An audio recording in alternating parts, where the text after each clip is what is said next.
দেশ নায়ক জনাব তারেক রহমানের নেতৃত্বে এই বাংলাদেশ হবে একটি দুর্নীতিমুক্ত সমৃদ্ধশালী একটি উন্নতশীল বাংলাদেশ।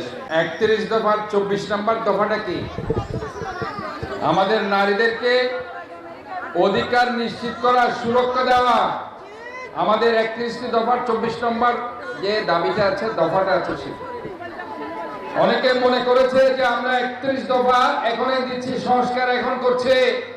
এটা ঠিক নয়। আমরা আজকে সাংবাদিকদের বলতে চাই, বিএনপি সংস্কার করেছে যখন শহীদ প্রেসিডেন্ট জিয়াউর রহমান দায়িত্বভার নিয়েছে।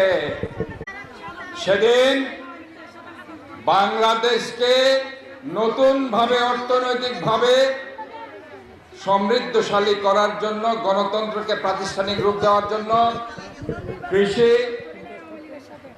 কৃষি খাত, গার্মেন্টস খাত, মানব সম্পদকে